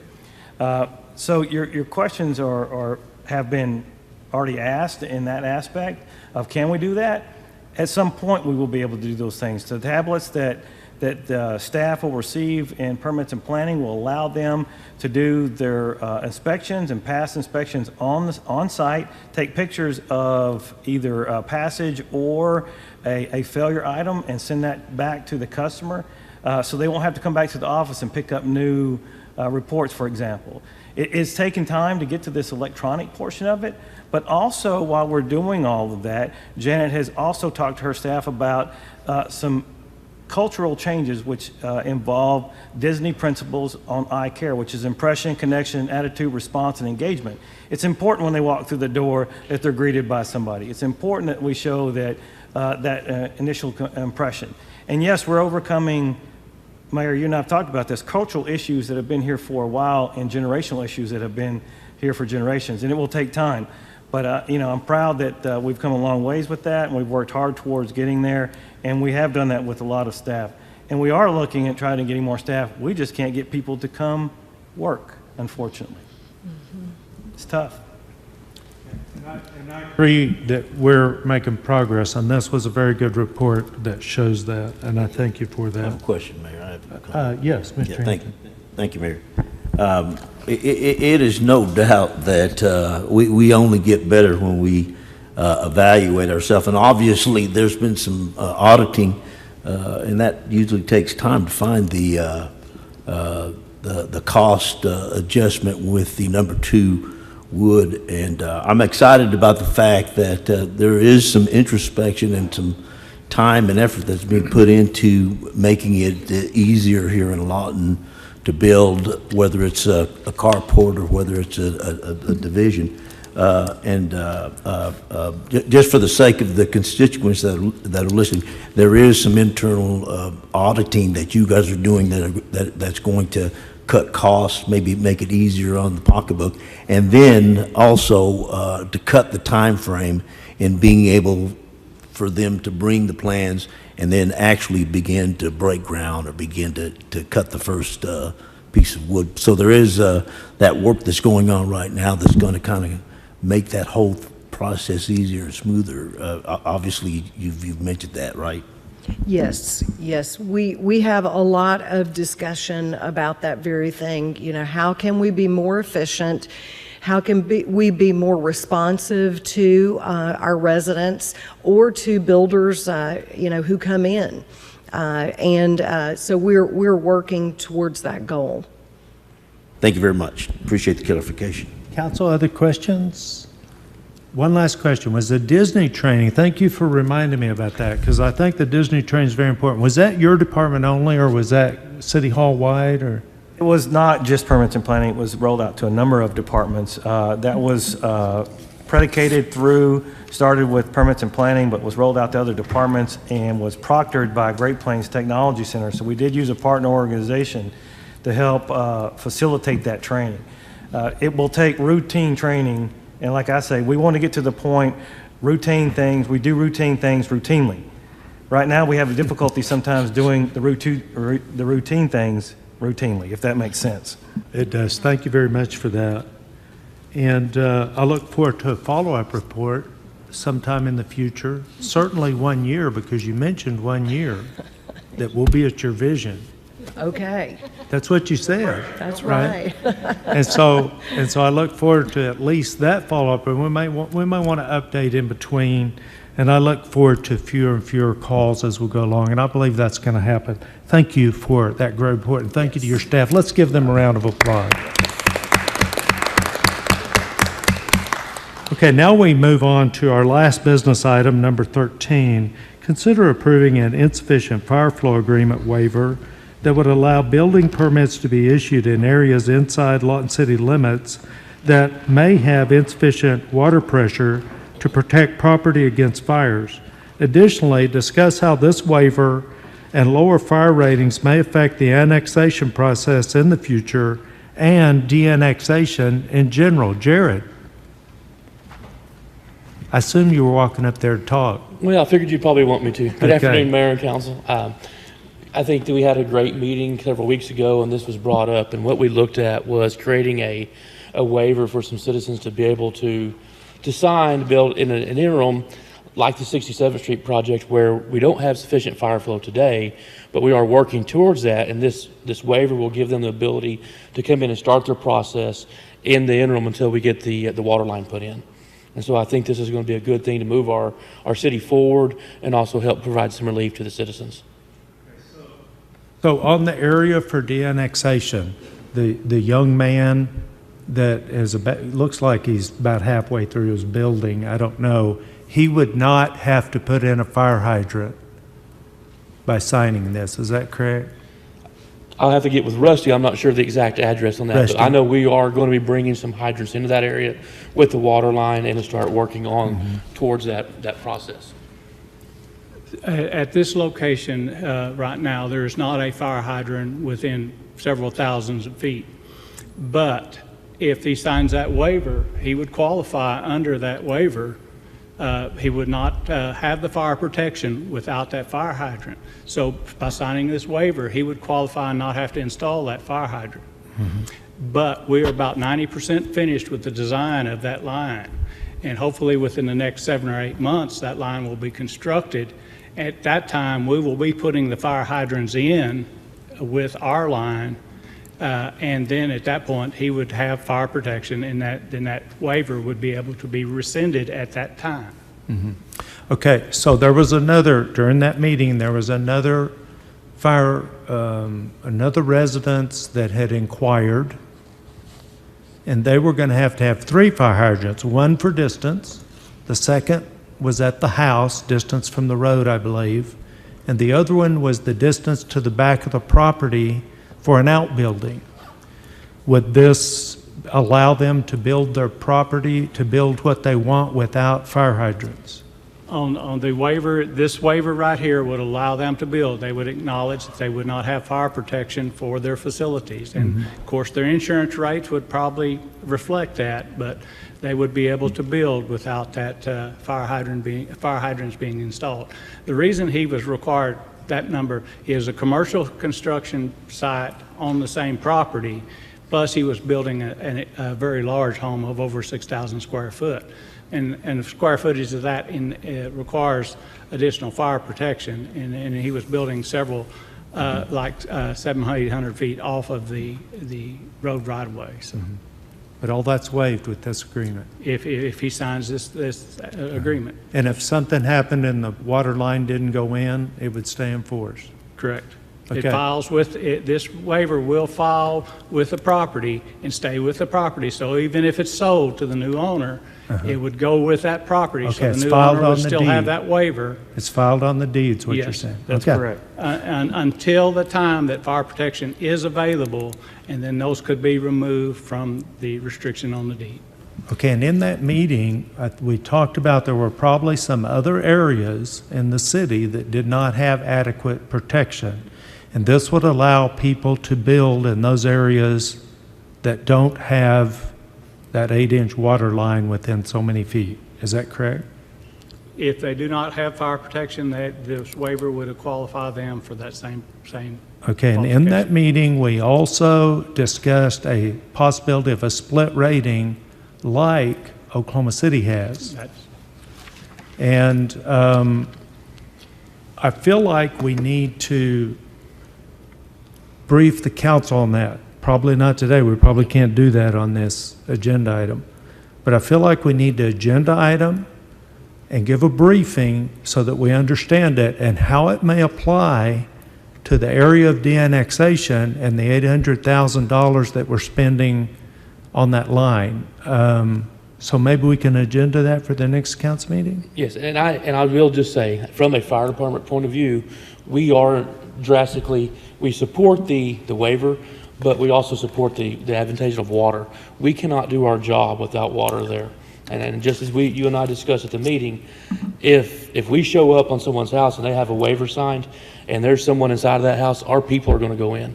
And we're going to run the risk of losing firefighters and citizens that day. Now, this is a good thing moving forward with our citizens, but it will put lives in danger. And while I support the growth and moving forward, I feel like I owe that to the council to make you aware of that as we look at this possibility. And I appreciate you saying that. Nobody's trying to put firefighters in danger, but somehow they're doing this in Oklahoma City.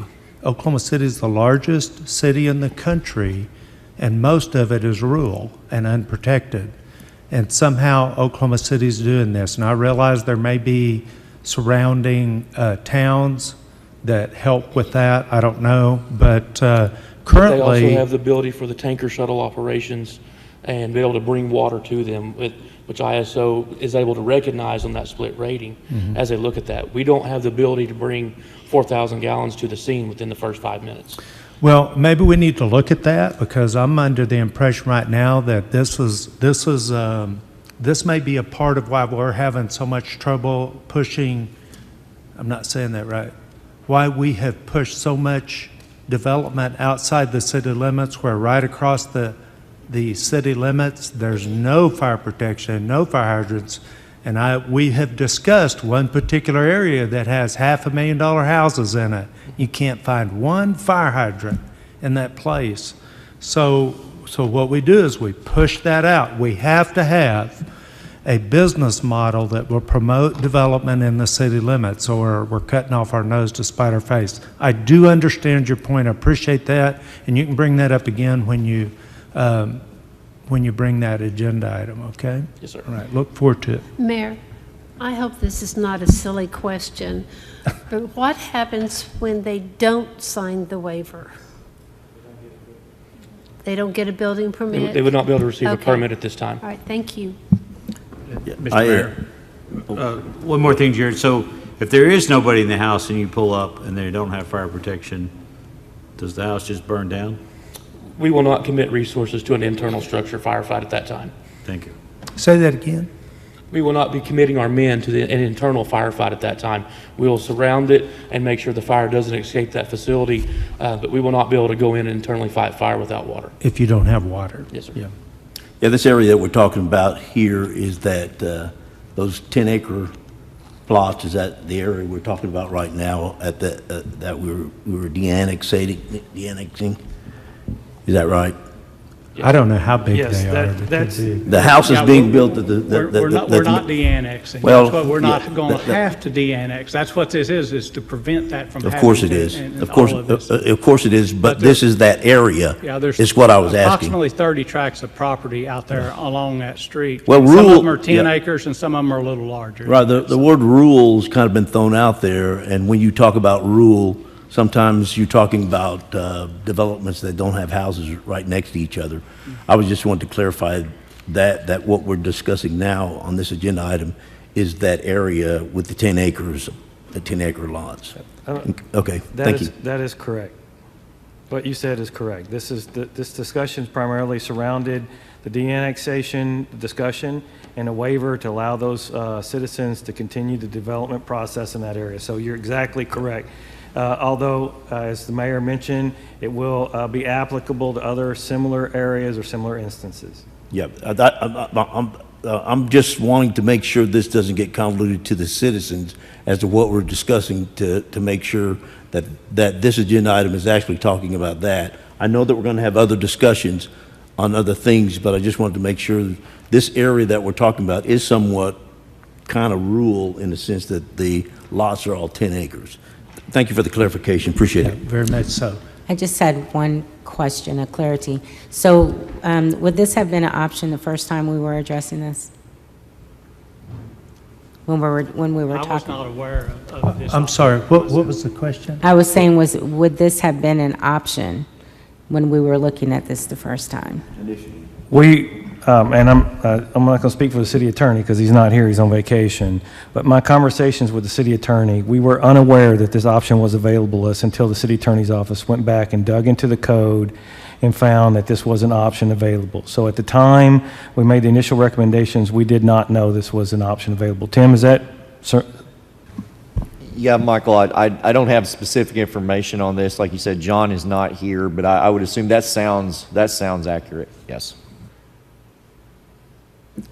I think that I did want to make one last comment pertaining to that. You know, as we're building out, one of the things that I've noticed in the 3 years that I've been here is that some of this stuff has to play itself out as we're moving along. And I think that in all that sense, there is a certain amount of education that the constituents have as well as all the way to the council as to what we're doing. And, you know, I mentioned the word auditing earlier when planning was up here, and I think that some of this is us auditing what we're doing so that we can produce more growth and work together as a team to try to build this city and take it forward into the future.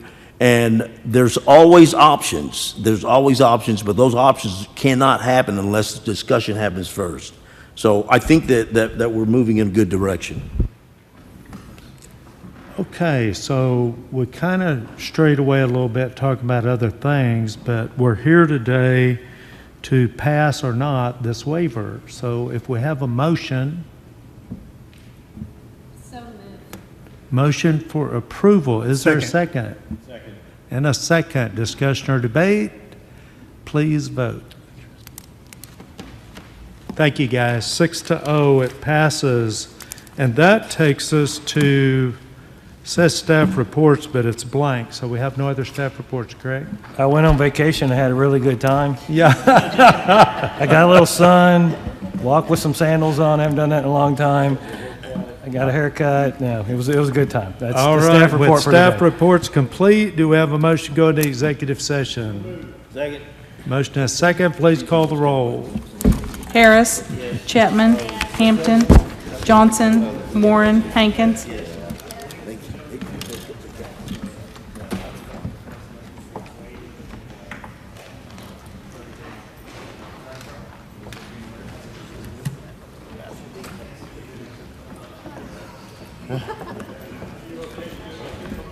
To the rescue.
say hi to me, so I wanted to do that.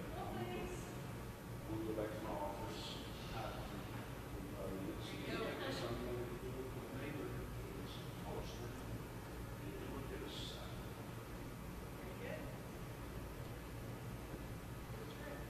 Yeah, yes. I know the lane. That's just an offer to go. But, yeah, see. Y'all be good. Good to see you too again, Sonny.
we'll let you out, Janet, after you get all this stuff going. Yeah, I have to go the other way.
You ready, Tracy? We're back from executive session. Call the roll, please. Chapman. Hampton. Johnson. Warren. Hankins. Harris. Thank you. Number 22, Tim. Pursuant to Section 307B4, Title 25 Oklahoma statutes, the council convened an executive session to discuss the pending action in United States District Court titled City of Lawton versus NG Services US, Inc., formerly known as Optera NG Services, Inc., CIV 21455R, and like I said, we did convene an executive session. It's my understanding there is a motion.